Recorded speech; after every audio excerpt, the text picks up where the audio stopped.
नमस्कार, मैं सौरभ दीक्षित और आप देख रहे हैं बिस्तक। अमेरिका इजराइल का ईरान पर लगातार तीसरे दिन भी हमला जारी है और पूरे मिडिल ईस्ट में तनाव जो है वो बढ़ता जा रहा है। दूसरी तरफ की अगर बात करें तो खामनेई की मौत के बाद ईरान ने भी अपने तेवर बता दिए हैं, वो रुकने वाले नहीं हैं। ईरान ने जवाबी जो है करारा जवाब दिया है और दावा करा है कि इजराइल और मिडिल ईस्ट में कई अमेरिकी सैन्य ठिकानों को निशाना बनाया गया है। मिडिल ईस्ट के देशों ने भी अपने एयर स्पेस बंद कर दिए, जबकि कई देशों ने अपने नागरिकों को एडवाइजरी जारी कर दी है। मिडिल ईस्ट में तेजी से जो ये हालात बिगड़ रहे हैं, इसका सीधा असर हम सोने चांदी की कीमतों पर देख रहे हैं। सोने चांदी की कीमतों में अच्छी खासी तेजी आ चुकी है। तो अब सवाल ये कि आगे क्या होने वाला है? क्या सोने चांदी की कीमतों में तेजी आगे जारी रहने वाली है या फिर ये तेजी है उसके बाद एक हम गिरावट भी देख सकते हैं? कीमतें जो है वो कहां तक जा सकती हैं सोने चांदी की, और निवेशकों को क्या करना चाहिए? आज बिस्तक के इस खास शो सोना चांदी में इन सभी सवालों पर हम बात करेंगे और आज हमारे साथ बहुत ही खास मेहमान इस शो पर मौजूद हैं। हमारे साथ मौजूद हैं केडिया एडवाइजरी के founder and director Ajay Kedia sir. Sir, बहुत बहुत स्वागत है आपका बिस्तक पर। बहुत बहुत धन्यवाद सौरभ जी, मुझे बुलाने के लिए। आपको और सभी दर्शकों को होली की शुभकामनाएं। सर, आपको होली की बहुत बहुत शुभकामनाएं।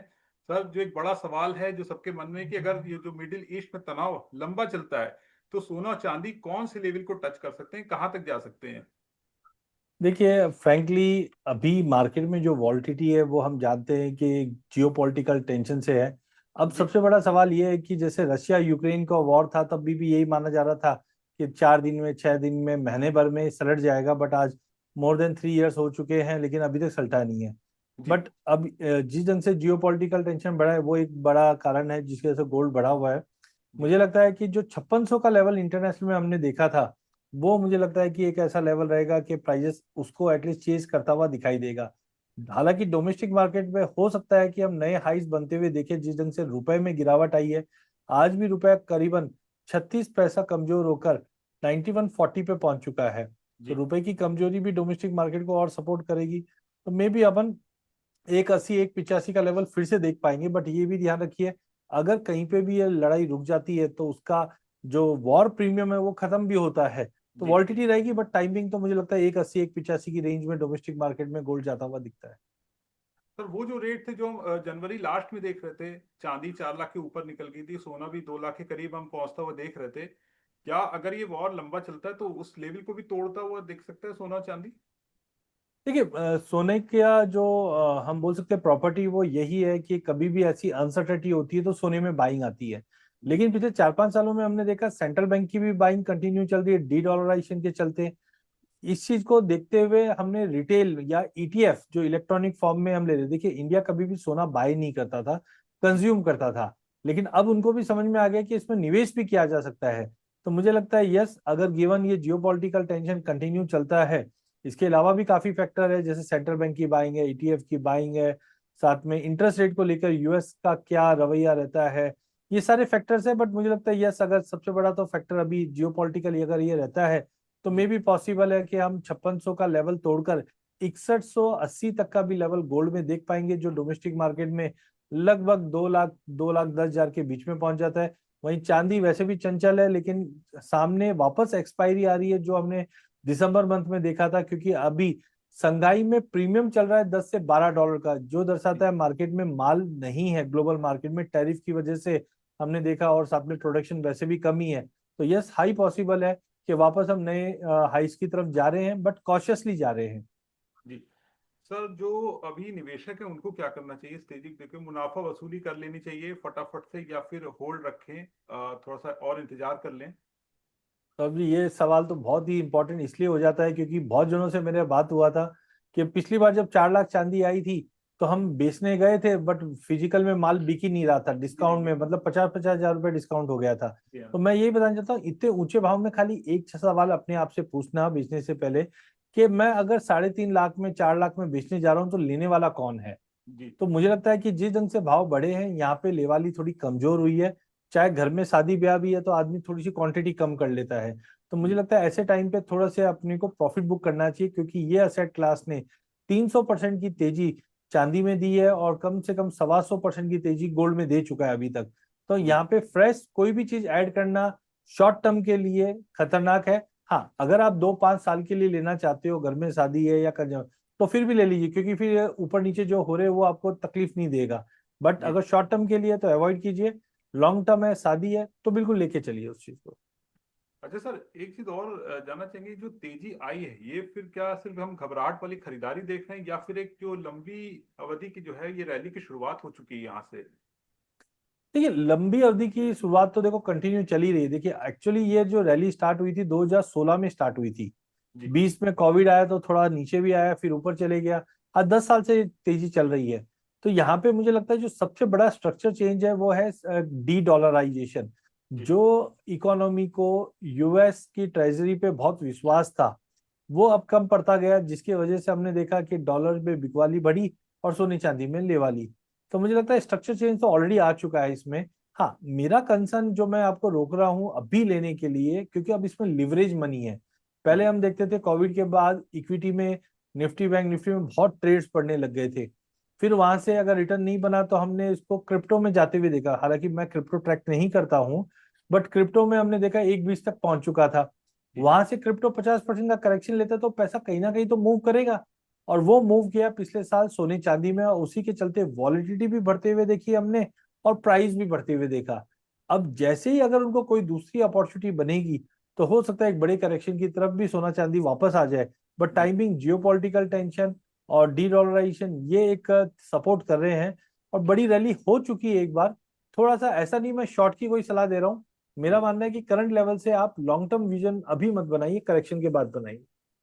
सर, एक ये भी बड़ा इंपॉर्टेंस है, अगर अचानक से ये जो युद्ध की स्थिति बनी है रुक जाती है, युद्ध विराम हो जाता है, तो फिर क्या जो सोने चांदी के रेट में हम तेजी देख रहे हैं वो हम एकदम से गिरावट भी देख लेंगे वहां पे? क्या ये एक है सिनेरियो? बिल्कुल सौरभ जी, देखिए आज सोना क्यों लिया जाता है जब डर है। जैसे कोविड का एग्जांपल ले लेते, कोविड में हमने जूम करके कोई स्टॉक था जिसपे हम जी। लोग कोई भी ये वेबिनार्स होते हैं, लाइव होते हैं।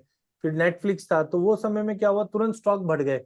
जैसे जी। ही कोविड ओपन हो गया, वो क्रैश भी हो गए। जी। हाँ, जी। गोल्ड वैसी क्रैश जैसी सिचुएशन नहीं लगती मुझे, कि फंडामेंटल तेजी है और ये एक मेटल है। हाँ, यहाँ से हमने पास्ट में भी देखा, 2011 में $1920 से 1080 तक आ गया। तब करीबन 38% का करेक्शन है। तो मुझे लगता है अगर वॉर खत्म हो जाती है और थोड़ा पीस टॉक रशिया यूक्रेन में और बाकी फैक्टर भी मैच्योर हो जाते हैं, तो मुझे लगता है $4000 या उसके नीचे भी एक बार वापस देखने मिल जाएगा। बट हाँ, अगर कोई 2-5 साल का व्यू लेके चल रहा है तो देखो हर गिरावट पे लेके ही चलना चाहिए। लॉन्ग टर्म व्यू है तो शॉर्ट टर्म में मुझे लगता है कि यहाँ पे फ्रेश एंट्री के लिए बचना चाहिए। सर, एक ये भी कि लालच तो आता है जब सोने चांदी के रेट ऐसे तेजी से बढ़ने लगते हैं, तो अब जो छोटे निवेशक हैं उनके मन में एक सवाल ये आता है कि वो फिजिकल गोल्ड लें या फिर गोल्ड ईटीएफ या सिल्वर ईटीएफ में चले जाएं। कौन सा ऑप्शन बेहतर रहेगा, या फिर अभी जो है थोड़ा सा रुकना चाहिए, जल्दबाजी नहीं दिखानी चाहिए पैसा लगाने की? देखिए, आपने वर्ड बोला छोटा इन्वेस्टर, और इन्वेस्टर मैं मानता हूँ कि उसका अवधि 2-3 साल 5 साल का व्यू लेके चल रहे हैं। जी। जी। तो एक चीज आप समझिए, जैसे मैं बार बार कहता हूँ कि इंडिया में सोना चांदी हम लोग बाय नहीं करते, हम कंज्यूम करते हैं। इसका मतलब है जी। 10-12-15 साल में अक्षय तृतीया है, धनतेरस है, शादी है, तो हम लोग चांदी सोने को ले लेते थे, कोई कॉइन के रूप में या गिफ्ट के रूप जी। में। लेकिन जब से लोगों को समझ में आ गया इसमें निवेश भी किया जा सकता है, ईटीएफ या, तो मुझे लगता है कि अगर आपके घर में कंजम्पशन की कोई बात चल रही है तो आप फिजिकल लीजिए। लेकिन अगर आप निवेश के लिए कैश पार्क करना चाहते हैं, तो जी। बेटर विकल्प है ईटीएफ। क्योंकि ये ऑनलाइन आप आराम से इजीली बाय भी कर सकते हो, इजीली निकल भी सकते हो। तो जी। मुझे लगता है अगर निवेश के पॉइंट ऑफ व्यू से देख रहे हैं, तो सबसे बढ़िया मुझे लगता है डिजिटल, या फिर हम बोल सकते हैं ईटीएफ है। फिजिकल में क्या, मेकिंग चार्जेस भी लग जाएंगे, इंश्योरेंस भी है, कहीं पे संभाल के रखो।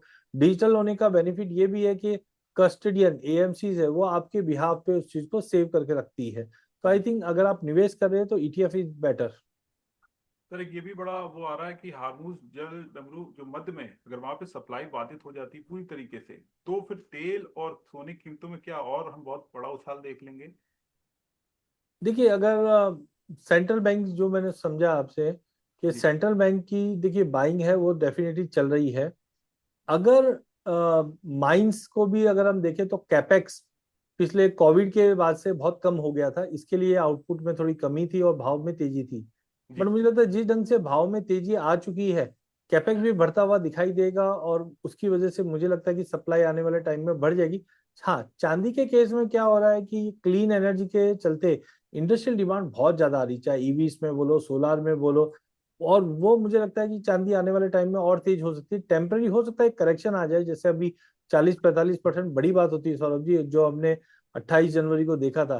तो ऐसा जी करेक्शन आ जाए वो लेने का अच्छा मौका रहेगा, क्योंकि चांदी अब निवेश के लिए भी ली जा सकती है और कहीं ना कहीं आप कंजम्पशन के लिए भी ले सकते हैं। सर, तांबे की अगर बात करें तो उस पे कैसा असर हम देख सकते हैं इस युद्ध का, और क्या कुछ बनता दिख रहा है आगे का सीन? देखिए मुझे लगता है तांबा और एल्यूमिनियम, खास करके एल्यूमिनियम, क्योंकि अगर मिडिल ईस्ट देखें तो सबसे बड़ा सप्लायर एल्यूमिनियम का मिडिल ईस्ट है, और यूएस और यूरोप एक्चुअली सबसे बड़े कंज्यूमर, या चाइना, क्योंकि आज ऑटोमोबाइल्स में एल्यूमिनियम बहुत ज्यादा यूज होता है। तो जी उसका ही बेनिफिट दिख रहा है कि आज हम एल्यूमिनियम को 3% की तेजी देख रहे हैं। लेकिन यस, ऐसा आपने भी सुना ही होगा कि copper is a new gold. देखिए 40 साल पहले, 50 साल पहले कोई भी इकोनॉमी के पास तेल होता था तो वो राजा। जी लेकिन आज हम एआई डिजिटल युग में है, तो जिसके पास डेटा सेंटर वो राजा। अब डेटा सेंटर के अंदर क्रिटिकल मेटल यूज होते हैं, जिसमें चांदी और कॉपर काफी बड़ा रोल प्ले करते हैं। हाँ, जिस ढंग से चांदी महंगी हुई है तो डेफिनेटली उसकी डिमांड कॉपर पे शिफ्ट हो जाती है एज ए सब्स्टिट्यूट, क्योंकि चांदी को जो रिप्लेस कर सकता है वो कॉपर ही है। तो मुझे लगता है यस, कॉपर में एक तो सप्लाई डिस्टर्बेंस है और डिमांड नहीं बनते जा रही है, जो प्राइजेस को और अपलिफ्ट करेगा। इस वक्त ये 1225-30 के, 1225-26 के करीब ट्रेड कर रहा है। मुझे लगता है 1220 के ऊपर बहुत स्ट्रांग मोमेंटम है। 1190 के स्टॉप लॉस से भी अगर ट्रेड कर रहे हो तो लेके चलिए। ऊपर में 1350 तक का लेवल लग रहा है, और जो फिजिकल में भी लेना चाहते हैं या जी। स्टॉक के जरिए भी ले सकते हैं, आप ले सकते हैं। मुझे लगता है कि फंडामेंटल बहुत मजबूत है। सेमीकंडक्टर के अंदर कॉपर की डिमांड तो कंटिन्यू चलनी ही चलनी है। तो सवाल तो बहुत सारे हैं और समय थोड़ा सा कम है। फटाफट आपसे रुपए के बारे में भी जानना चाहूंगे, क्या रुपया और टूट सकता है और एफआईज और हमें भागते हुए दिखेंगे? बात ये भी चल रही कि रुपया 100 तक भी जा सकता है, हम देख सकते हैं, क्योंकि 90 को तो क्रॉस कर चुका है। क्या लग रहा है सर, रुपए पर कितना इम्पैक्ट हम देखेंगे? देखिए सर, 100 बोलना, देखो अल्टीमेटली इंडिया एक्सपोर्टिंग कंट्री है। अगर रुपया डेप्रिशिएट हो तो हमारे एक्सपोर्ट्स के लिए अच्छा है। जी लेकिन 100 इमीडिएटली हो जाए वो मुझे नहीं लगता। मुझे लगता है yes, we are heading towards 9250 से 9420, जो ये साल में आना चाहिए हायर जी साइड पे। लेकिन आप ये भी समझिए, हमारा जीएसटी का कलेक्शन, हमारा जितने भी रिजर्व्स है, इनकी पोजिशनिंग देखोगे 10 साल में, 5 साल में, तो सबसे हाईएस्ट और मजबूत है हम लोग। हाँ, जो एक्सटर्नल कंसेंसस हो रहे हैं उसकी वजह से हमारा भी सेंटीमेंट खराब हो रखा है। तो जी मुझे लगता है कि रुपए के अंदर आई एम एक्सपेक्टिंग कि टाइमिंग तो वीकनेस रहेगी, क्योंकि डॉलर में स्ट्रेंथ या स्टेबिलिटी बनी हुई है। जी बट आई थिंक 9420 पूरे साल भर का, और 9270 के आसपास का लेवल एक बार इमीडिएट में मेरे को दिखता है। रुपए में टाइमिंग मजबूती नहीं दिख रही। सर, एक बस आखिरी सवाल जानना चाहेंगे, जो युद्ध की स्थिति बन गई पूरे मिडिल ईस्ट में, जो तनाव बढ़ गया, आप इसको कैसे देख रहे हैं और इसको निवेशकों को भी कैसे देखना चाहिए? क्या थोड़ा सा घबराने वाली बात है, या फिर एक मौका बन गया है पैसा बनाने का, यहाँ से अच्छा पैसा बन सकता है? कैसे देख रहे हैं सर? आज मैं निफ्टी का एक विक्स देख रहा था जो 16 पे है। जी अगर मैं पिछले 10-15 साल का ट्रैक रिकॉर्ड देखता हूँ ना, तो चाहे कोविड हो, चाहे कोई इसराइल वाला युद्ध हो, चाहे इससे पहले भी है, तो ये विक्स 30, 28, 26 यहाँ तक गए हुए हैं। डिस्पाइट इतनी बड़ी लड़ाई होने के बाद भी अगर हमारा विक्स 26 करीबन 17, 16, 17 पे है ना, इसका मतलब हम लोग बहुत स्ट्रांग खड़े हैं। तो जी मुझे लगता है जो भी इक्विटी में अभी डिप आ रहा है, समझो 24, 400, 500, वो लेने का अच्छा मौका रहेगा, रादर देन हमें पैनिक करना चाहिए। वहीं सोने चांदी की भी अगर मैं बात करूं, तो मुझे लगता है देखिए ऑलरेडी प्राइजेस ने जो युद्ध अनसर्टेनिटी है, ये ऐसा नहीं कि ओवरनाइट आ गया है, ये जी पहले से चल रहा है, पिछले साल भी लड़ाई हुई थी। तो मार्केट इस चीज को डिस्काउंट करके चल रहा है। मैं ये नहीं बोल रहा मार्केट यहाँ से टूट जाएगा, बट मुझे लगता है एक बार 5600, 5800 तक का गेन गोल्ड में, और चांदी 100, 105 तक का लेवल दिखा दे तो शॉर्ट की सलाह नहीं है। बट मुझे लगता है बाय ऑन टॉप की रणनीति बनाई है। अभी भी मुझे लगता है सोना चांदी स्ट्रांग रहेगा। और टाइमिंग जब तक लड़ाई खत्म नहीं होती है, एक बार लड़ाई खत्म होती है तो फिर प्रॉफिट बुकिंग हम आते हुए देख पाएंगे। जी। तो पूरे मिडिल ईस्ट में जो तनाव बढ़ता जा रहा है, उसका सोने चांदी में जिस तरह से तेजी है, आगे क्या कुछ हो सकता है? बहुत सारे सवाल थे, हमने बात की अजय सर से उनके बारे में, और आपको काफी मदद मिली होगी। अगर आपको कोई सवाल है तो उस कमेंट बॉक्स में जरूर पूछिएगा, हम फिर से अजय सर से कनेक्ट करेंगे, उन सवालों पे विस्तार से बात करेंगे। अजय सर, आपने बहुत अपने बिस्तर को अपना समय दिया और बहुत अच्छे से आपने इस पूरे सिनेरियो को समझाया है, जो मिडिल ईस्ट में तनाव बढ़ रहा है, किस तरह से आगे वाले दिनों में सोने चांदी पे हम असर देखेंगे। तांबे की बात भी आपने बताई। और बहुत बहुत शुक्रिया सर, बहुत बहुत शुक्रिया समय देने बहुत के लिए। बहुत धन्यवाद सौरभ जी मुझे बुलाने के लिए। Thank you sir, thank you. Thank you.